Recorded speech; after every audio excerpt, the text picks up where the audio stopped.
The Chris Johnston Show. Let's go! Your number one destination for a behind-the-scenes look at the game of hockey. Is this thing on? Here's NHL insider Chris Johnston and host Julian McKenzie. CJ, as training camps get underway, Connor McDavid begins without a new contract in place. You've been following the story. We've talked about it a lot on the CJ show. We have to go back to the well again. What's next? What are you hearing about this situation? Connor McDavid again, without a contract to start the camp. Well, what I would tell you is this. There is going to be a point in time now that we are kind of back towards the formal part of the working year where Connor McDavid will cease to answer questions on this topic, where, he's not going to entertain the various queries he gets from the Edmonton media and perhaps the national media as he works his way around the league. And so, I think that it's wise for everyone before we get to that stage to pay attention to what he has said, because I think if you listen and look closely, he's been pretty transparent about what's going on. Some of those points, of course, we have talked on our previous episodes, so we don't need to belabor the points. But, now that we're getting down to the business, where the business, if you're the Edmonton Oilers in their dressing room, if you're those players, of course, is trying to find a way to get your way all the way back to the Stanley Cup final and then win 4 out of the 7 games in that final series to win that cup. I do think that, I don't know when the moment will be, but, Connor's been pretty gracious with his time. He's done, some local interviews one-on-one, obviously, a number of scrums. And, really all I'll kind of highlight is what he continues to say is that he still needs time, that it's a huge decision for him. And 2025-26, no question what he's going to do. His last year of his current deal in Edmonton, he's going to play it out. I think that we have every reason to believe that the game's best is going to bring his best in this season. I think he's going to have a special kind of season, even by his own standards. But beyond that, everything is up in the air, and I don't think any of us at this point should be surprised if it remains that way for some time now. And so, you're right. We have gone to the well on this a few times, but while it will probably be something you and I talk about and our colleagues, across the media landscape in the NHL, I do think we're probably going to get to a point here where Connor McDavid himself is just, politely going to say, okay, I haven't dodged anything to this point, but nothing's changed. And, it's my time now to focus on hockey and this team and trying to find a way to win a Stanley Cup in Edmonton. So to clarify off your last answer, are you not surprised that we've reached this point where camp has started and McDavid doesn't have a new contract in place? Like, are you surprised? You're not surprised? That's what I'm wondering about the latter. I feel like you're at that point. Well, personally, I'm not surprised. I think it's been clearly headed this direction, quite frankly, since June. Not to say that there weren't circumstances that could have taken it another, direction, but, back then it was what Connor said, signing would be no problem if I thought we could win again and again and again. I'll fill in the blanks. He hasn't signed since he gave that statement 3 months ago. He doesn't have that assurance yet. That doesn't mean he's not going to get it. I don't think that anyone should read into what I'm saying to suggest he's 100% gone. I certainly don't believe that, but clearly he wants to get into this season, feel what it feels like, get to know some of his new teammates.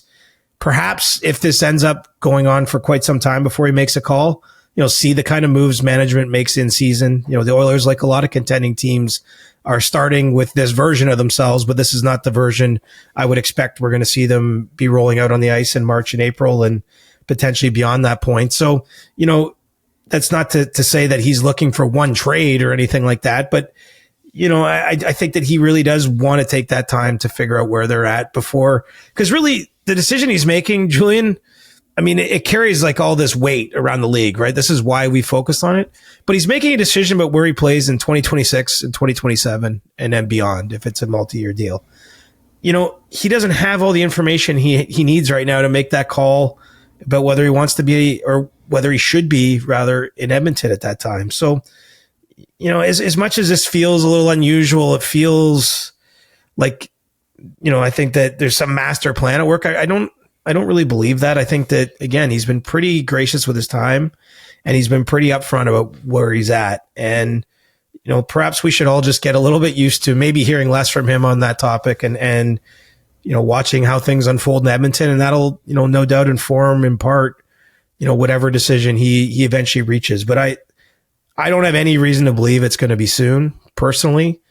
I thought Stan Bowman did a nice job on the opening day camp in Edmonton. Very, very calm in the face of, what's clearly a very important decision or important circumstance for the organization. But, that's partially because there's not a whole lot he can do. I'll say that, from what I've heard is that the dialogue has been very consistent between everybody involved here, including Connor's agent, Judd Moldaver, but Connor himself, Jeff Jackson, the president, Stan Bowman. I think everyone's on a good page. It sounds like they're talking a lot, not necessarily about contract specifics, but just, everything's out in the open. There's no sort of, this one hasn't got edgy. If we're probably going to talk about some other contract situations where I might tell you things aren't quite as rosy, I think it's pretty rosy, but I think that the Oilers front office rightly is giving Connor some space, and they're waiting for that call or that knock on the office door one day. And, I'm just here to say that I think it could still be some time. Last question before I move on. What do you think about Connor McDavid being so upfront about this entire process? This isn't something I'm used to from NHL players discussing a lot of different things, to be honest. But to hear him say he needs that time and he's focused on the 25-26 season, this feels very upfront, as opposed to him saying, well, you know what, I'm not going to talk about it, or no comment, or what have you. What do you think about how upfront and honest Connor McDavid has been about these proceedings? Well, it's unique, but he's unique, right? There's only one Connor McDavid in the NHL. There's only one player. I say this with respect to all the other players. There's so many superstars in this league and game breakers and players that the teams are lucky to have in their franchises, but there's only one him. And, I think that makes it unique. Like, the camps also open Wednesday with Jack Eichel in the same position, right? Kirill Kaprizov in Minnesota. Other star forwards that have, had monster careers that are unsigned beyond this year, and they're very important to their teams. But, the dynamic that exists in those negotiations that have happened behind the scenes of them is largely just financial, right? It's largely about what's the right contract for the player and how does the team make the money work? And it's sort of traditional. I mean, what makes McDavid's situation so unique is he's not looking to get a certain dollar figure. He's even said it himself. He'd consider short-term, long-term, or no term in terms of his next deal with the Oilers, meaning, I think he's very open-minded to doing what's best, but, it all comes down to him. And so I think he's got a unique freedom to be able to be that honest, because there really is there's no negotiation dynamic, right? It's not a negotiation. Frankly, it's almost like a process. There's no negotiating happening here, and there won't be, at any point, even if he ends up signing an extension with the Oilers. So, he's got a unique platform and he's using it. And I commend him, quite honestly. I think it's a reflection that he realizes that he owes it to the fans, even though I'm sure there's a lot of fans out there that are feeling anxious and nervous or unsettled by the whole thing. I mean, at least he's not leaving it to people like you and I to opine on it. I mean, that's what I'm saying. There will be a point in time when he's not speaking about it, but while he is, listen closely, because he's telling you exactly where he's at. He's telling you why he is where he is. And he's sort of really pointing to what he needs to see happen to eventually sign a deal in Edmonton. Or if that doesn't happen, I think we'll kind of be able to infer why it doesn't happen, because clearly he gets to a point where he just doesn't think it's a place he can win a Stanley Cup. And so, because he's such a unique player, I mean, look at him.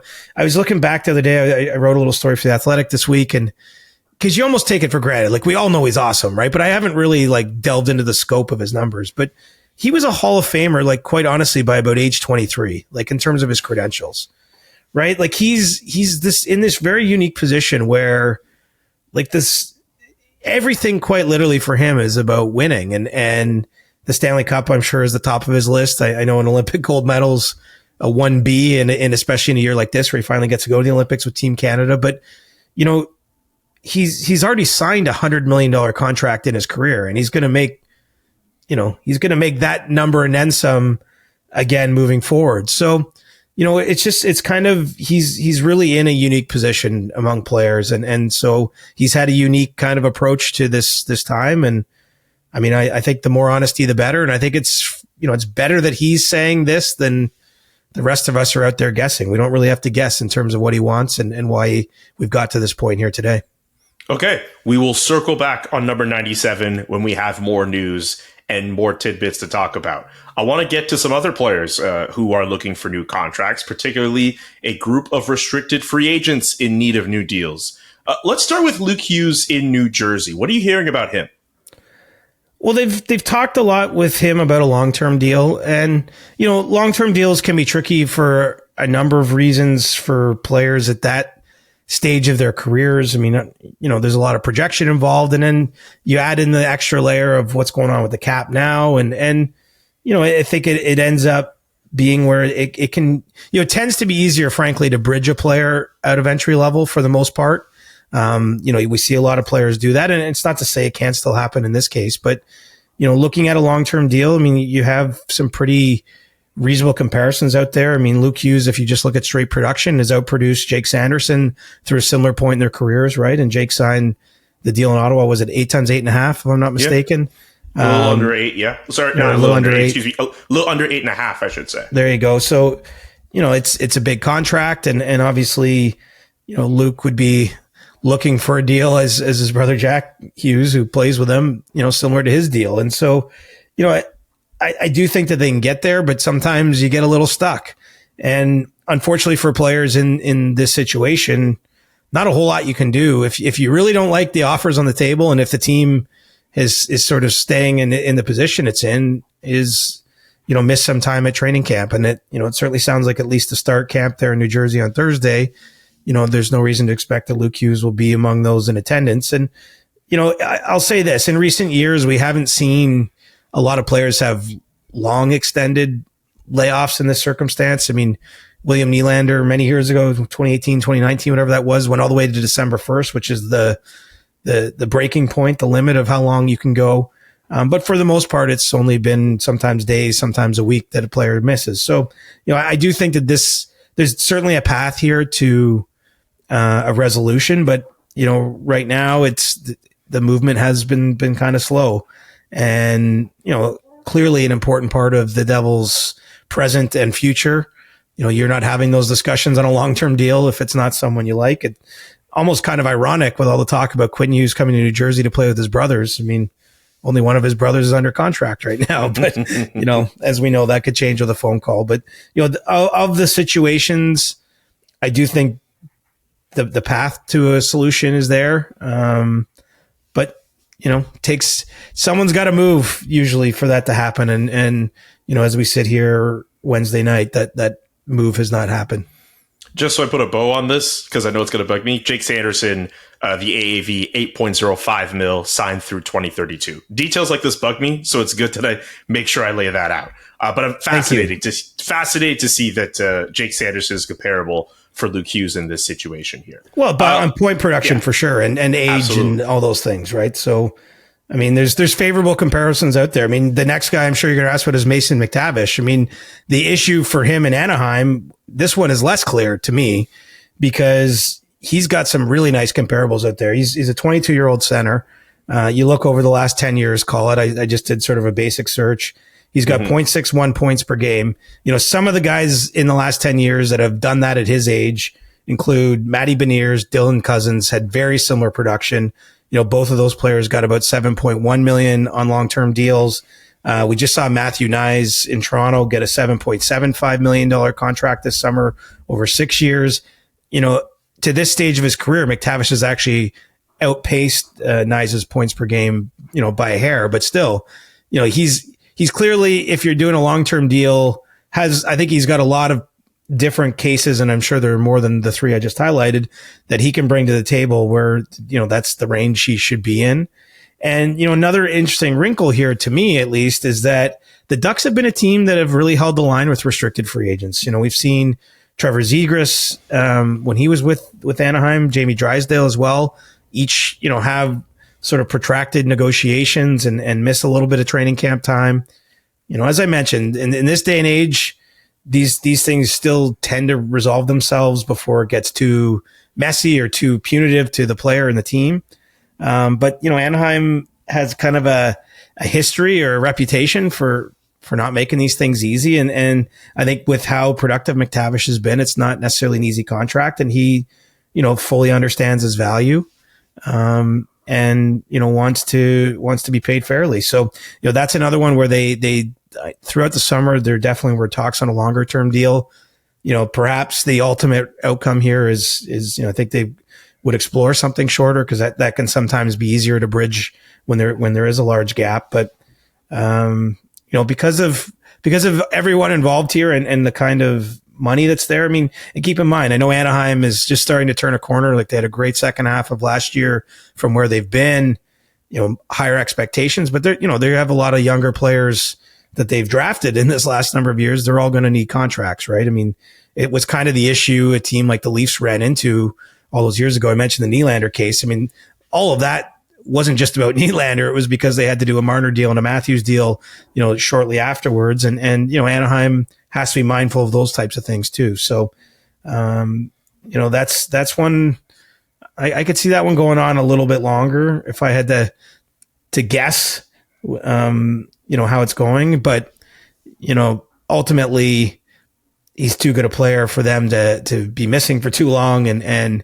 for Mason McTavish, obviously it's a big year. I mean, Anaheim could be a team, if you're looking for sleeper teams that could challenge for the playoffs. I think if things go right there, that, they've finally got it to a spot. Even their young players like him have, 3 full years under his belt. They're no longer, they're young, but they're not completely inexperienced. I think that is a team that could have a good year. And obviously they went and hired Joel Quenneville, one of the most experienced coaches they could go get. So, you don't do that unless you're planning on winning a lot of games, and, they're going to need him to do that. Let me ask you about one more RFA, Luke Evangelista in Nashville. What's the latest on him? Well, it's a different dynamic with him. It's a different sort of player than the previous 2 RFAs we talked about, in that, I think that they're talking about a 2-year deal ostensibly. So, this one isn't about, potentially $10 million range of difference over, a long-term contract. I mean, it should be relatively straightforward. And Nashville is a team that has cap space, and, a player like Evangelista, based on his rates of production, isn't going to break the bank, but, they haven't been able to come over what's a pretty sizable difference or gap. Again, given that we're talking about a 2-year term with a young player.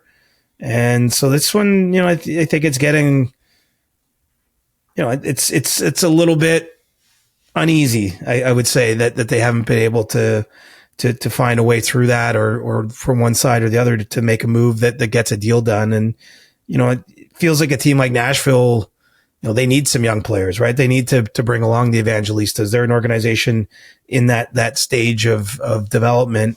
And because we're not talking about some monster deal here, the way, we might be with Hughes or McTavish potentially, you would think that would be easier to sort of solve as a riddle, as a problem. But, as of this recording, they haven't been able to do it. Now, I will say for sure that is a one phone call changes.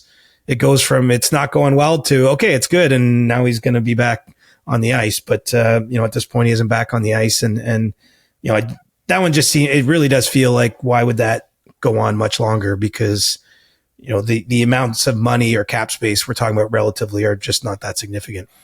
Wondering if any of these situations, while they're still very much a little up in the air, wonder if any of them get to a point where maybe a GM has to think, a trade could be done. I know fans ask that question all the time. I'm curious how these situations will go. Yeah, the one strike against that, I suppose, is when you have an RFA. I mean, that by definition, the team obviously controls the player's rights. You don't want to just give that away, especially with, we're talking about quality young players that I think in each of the 3 cases, most people would agree their best years in the NHL are still ahead in all 3 cases, most productive years. And these are going to be some of their cheapest years, even with maybe the challenges in finding the right contracts or it not happening, prior to the opening days of camp. But, it's hard to give up that kind of asset. And so I would never rule it out as a possibility, but teams want to hold on to their young talent, right? It's usually, sometimes you get to 23, 24 and the team has known the player enough to want to think a change of scenery is needed, or they just haven't become developed into the sort of player they want. But you don't see a lot of teams give up on established NHL players who've played meaningful number of games by age 21 or 22. And that's what we have with all three of these guys. Okay. I want a Leafs corner from you, CJ. You were at... you don't really want that. That's very positive, but... I do want a Leafs corner. What's wrong with having a Leafs corner? Leafs corners I feel like are sometimes you get Leafsed out. That's all. No, here's the thing. I understand our audience. I understand what you do every day. I get you cover the league, but the Toronto Maple Leafs, it's a storyline. It's a team we cover very closely on this show. I do love a Leafs corner. I love the name. I love everything about it. Nothing wrong with having a Leafs corner. Okay. I was just giving you a hard time.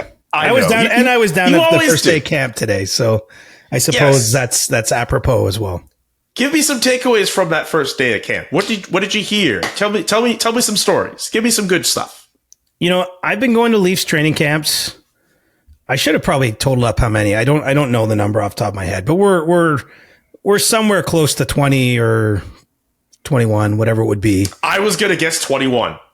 Nice. There you go. I don't know exactly, but I went to a training camp when Ron Wilson was the head coach, and it was at the old Ricoh Coliseum, which is a long, long time ago. The Leafs haven't opened a training camp there. I remember actually one of the training camps I went there, Mike Van Ryn was like the big offseason acquisition, and now Mike is on the Leafs coaching staff as an assistant coach. So that's the cycle of life that I've seen sort of happen. And so I bring up that history only to say that contextually, I can seldom remember a more sort of controlled, quiet, less hair on fire first day at Leafs camp ever in that entire time.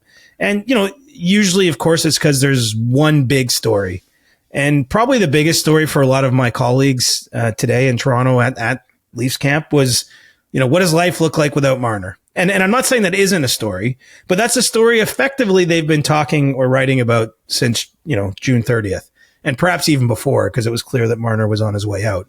So, this is not a camp that opens with, to go back to last year. Last year, you had both John Tavares and Mitch Marner entering the final years of their deals. You had the first training camp with Craig Berube.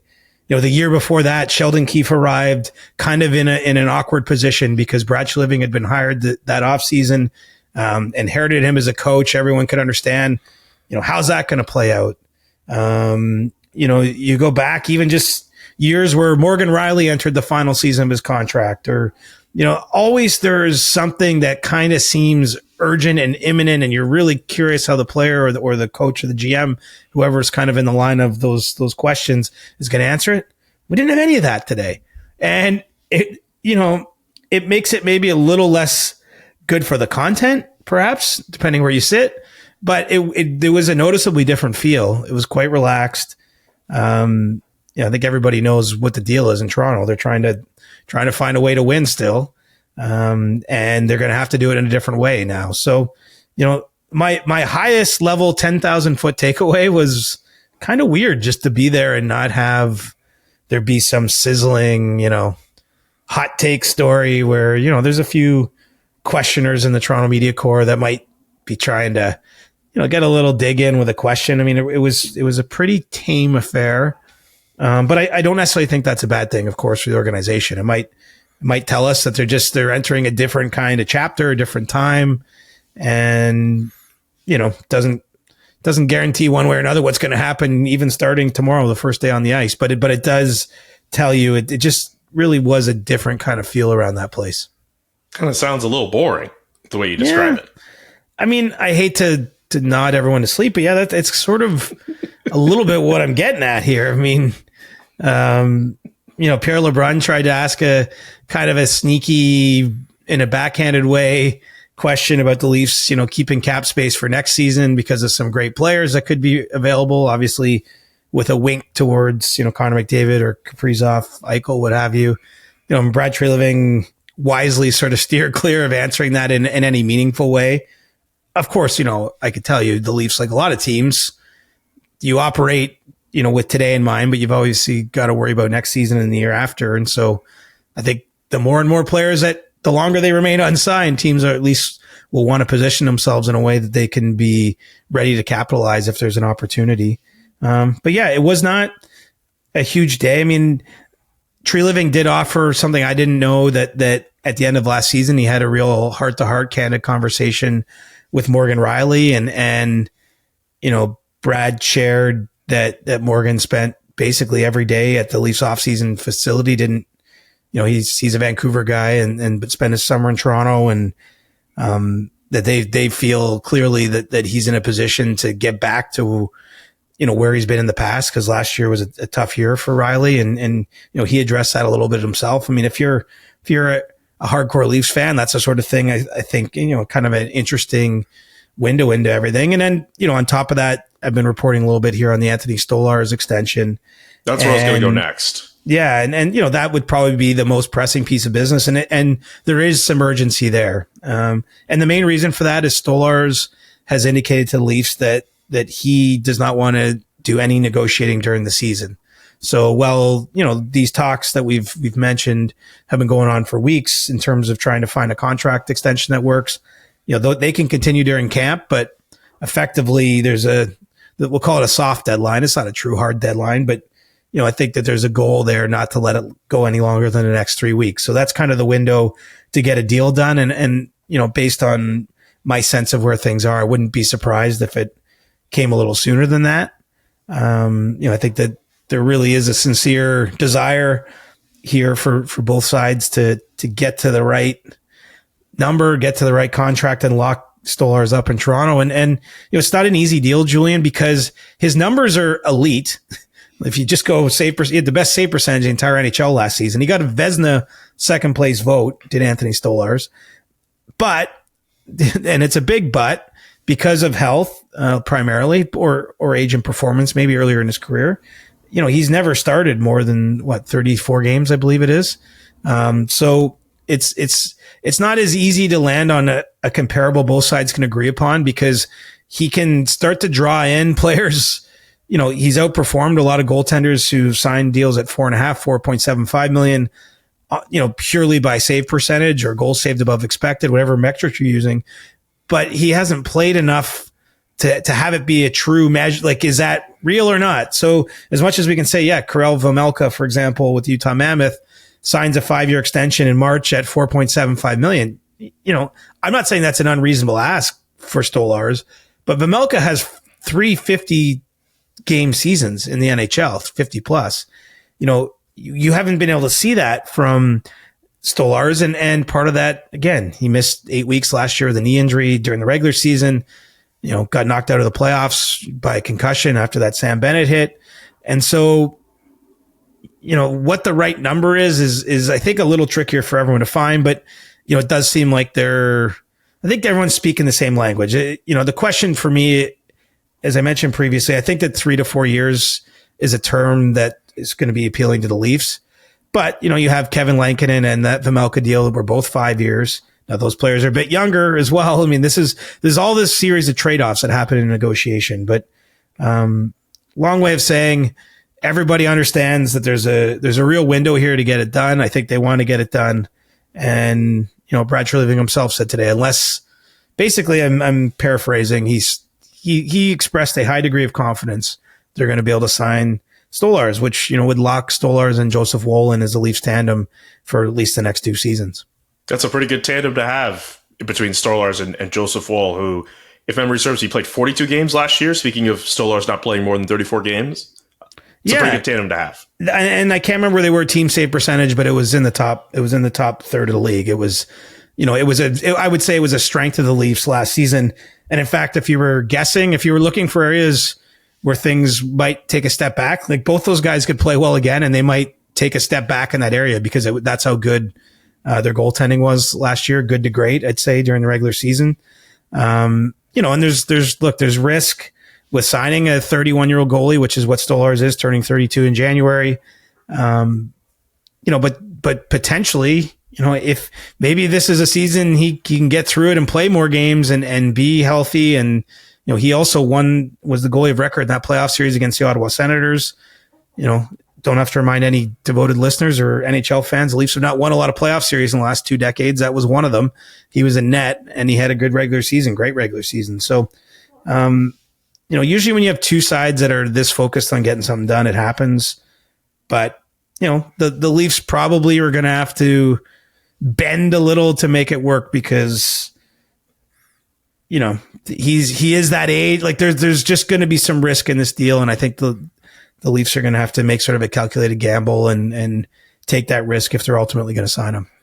Okay. And we'll continue on that story as new developments arise. Let's move on to two players who were recently reinstated post Hockey Canada scandal. We'll start in Ottawa with Alex Formenton, currently playing in the Swiss League. The Ottawa Senators saying on Wednesday they will not have him back. They are gauging the trade market to see if they could trade his rights. CJ, are you hearing any interest in terms of other teams who might be interested, or could this just be a situation where the Sens might just hold on to his rights until he becomes a UFA?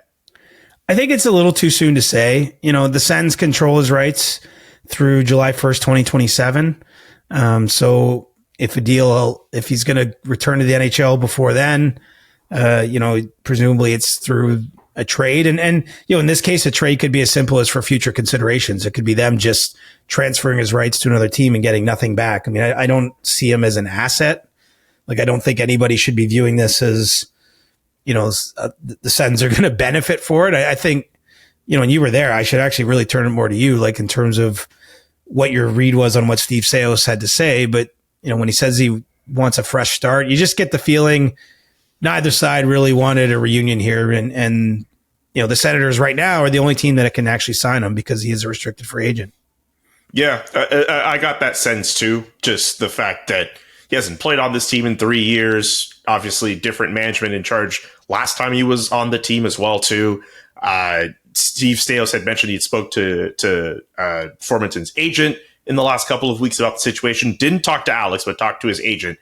And it got to that point where both sides felt a fresh start was needed. So, yeah, we'll wait to see on what could be coming from that. But I got the sense from Steve Saos as well that this was not a player who was coming back into the fold. And we should mention, he's recently re-signed in Switzerland where he played after initially leaving the Senators. And he's under contract through December, so in the Swiss League. So, it seems to me, unless, there's still lots of time between now and December 1st, which is his deadline to sign, to be eligible for the NHL this season. Things can change, but, I'm not necessarily expecting to see this player back in the NHL anywhere this season, but beyond that, if he has a good year there, it wouldn't surprise me if it happens down the road because he still is relatively young. Okay. What about Carter Hart? You've been all over that story. The Edmonton Oilers coming out on Wednesday saying that they're not interested in signing Carter Hart for their team and they're comfortable with Stuart Skinner as their number one goaltender. What's the latest on Carter Hart?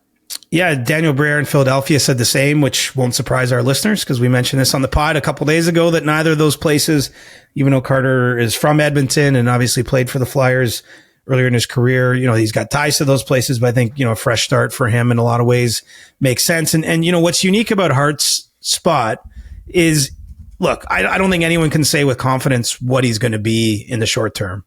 But in the past, he has been a number one goaltender. And, he effectively became a free agent, Julian, a week ago? And, really October 1st is the equivalent of July 1st for these players that are being reinstated by the league. So it just sets up this 2 to 3 week window where teams have to figure out, does this make sense for us? They have to make some internal adjustments. The Utah Mammoth, for example, have been a team that I've seen mentioned as a possibility for Hart, and they certainly had internal conversations there. They've been trying to move Connor Ingram, a goaltender that's been under contract for them. They weren't able to move Ingram, but ultimately they got to a point where they're not going to be in on Carter Hart. But I bring that up only to say things are pretty fluid right now. I still think if something could make sense for him in the West, I think that would be appealing. Still believe finding his way back to a team that's going to win games this year is a priority, and then obviously a team that sees him as a regular player, someone that maybe platoons with the current top starter in that city. So, I don't have any reason to believe that even Carter Hart's made his decision. I think we should still keep an eye on Vegas. Believe the Golden Knights are among the teams that are at least sniffing around here to see if it makes sense. The Carolina Hurricanes have been mentioned as a potential landing spot, but there'll be other teams as well. And, the one dynamic, and I don't know how likely this is, he can't sign till October 1st. So, camps are just getting going now. It might be a long shot, but there could even be a significant goaltending injury that happens here in the first week or two of camp that could potentially open up a seat in a place we're not even thinking about right now, or even Carter Hart hasn't thought about too seriously. So, it's unusual, obviously, because of the circumstances of why these players have become free agents, but also the fact that they've just sort of been released now and can sign contracts. And obviously with the goaltending position, there's only so many seats anywhere. But I think Hart, given his track record, is someone a lot of teams are curious about and trying to see if there's a fit. And, I think really when all is said and done here, I think he's going to sign with a team that he feels gives him the best chance to reestablish himself as an NHL, starter, as a top tier goalie. So I think for him, it's really about opportunity and playing on a good team. So we'll keep updating it as we know more teams. But you're right. No Philly, no Edmonton, no Utah. But there's still lots of other teams out there I know, sniffing around. One more thing before we get to stick taps, our first stick taps of the year. You mentioned Connor Ingram. He looks like he'll be waived from the Utah Mammoth. That was announced on Wednesday. How did we get here, and what's next for him? Well, he's had a tough time. He spent time in the NHLPA program, last season.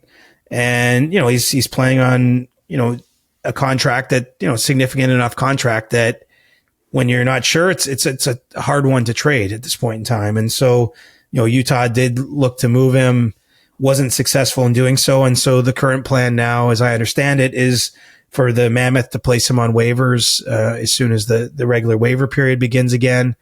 You see perhaps someone claims him, but probably more than likely he'll pass through waivers. And then at that point, he can either be assigned to the Mammoth's AHL team in Tucson, or perhaps they can work out some other arrangement where he's sent to another AHL team to play his games. And if that's where this goes, he's going to effectively have to play his way back to the NHL. So, the goaltending position I don't think that there's any secure jobs in the world's best hockey leagues, but as we've seen, a lot of other players that play that position have signed big contracts and, found themselves making a lot more money in the AHL. And Connor Ingram's he's had a really nice story. If you look over the course of his career, he's, had his ups and downs. He's been very open about those things. Got his career significantly on track in Arizona to earn the contract that he has right now. And, he's in a position where he's got to battle his way back, and it might be from the AHL based on the way things are looking today. Okay.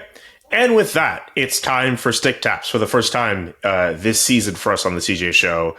This is our opportunity to show some love or talk some shit through a cross check to wrap up the week. Do you have a stick tap for us this week, sir? I do. It's a controversial one. Oh, boy. You're really going to do this? You're really going to do this. All right. Go ahead. My stick tap goes to Ken Rosenthal. And it's only going to Ken Rosenthal because he is getting absolutely dragged on social media. And for anyone who hasn't seen the clip, he was doing a live interview after a Brewers game, I believe it was recently. The teammates of whoever he was interviewing come in to, throw the Gatorade or the water on the player. Ken takes a jump away, to not get splashed. Again, on live television, knocks over a cameraman who he doesn't realize is strangely positioned very close to him, right behind him, and then gives the briefest dirty look that, of course, gets freeze framed and sent around. And so I'm just saying, from one hockey insider to a baseball insider, I think it's really easy for everyone to take that one freeze frame and make all these assumptions or conclusions about who Ken is. Everything I've ever heard about the guy is that he's nothing but a gentleman. He's great to other people in the industry, super beloved. I haven't done that exact job, but I have been on live television. I've had things go wrong. I know that weird feeling of internal panic. And I'm just saying, cut the guy some slack. unless you've ever done it, it is not an easy job. And sometimes you might react in a way you wouldn't think well on live TV, just trying to not get soaked and not, basically sound coherent asking a question to a player. So, Ken, solidarity among the insiders. That's all I'm saying. Do you think Ken Rosenthal has resting bitch face? He may. And I'm okay with that. And look, I realize I'm on an island here. Everybody has already decided just because of this one snapshot that he's, not a good person or not considerate of others. It might not have been his best day. I'm not saying I would ever knock someone over and not apologize, but I'm just saying let's cut him a little bit of slack because I think he does a great job. I think he's done a great job for a long time. And as I said, everything I've ever heard about him, that he's an awesome guy. And yeah, I think he's unnecessarily the victim of the internet this week where everyone's decided he's a jerk. Hey, you know what? I'm not here to dispute any of Ken Rosenthal's credentials. He's one of the best in the business for a reason. I just wish that dude would have at least just said, hey, I'm sorry, and then gone back to work. Like, if you had just done that, we don't talk about this. Like, I get it.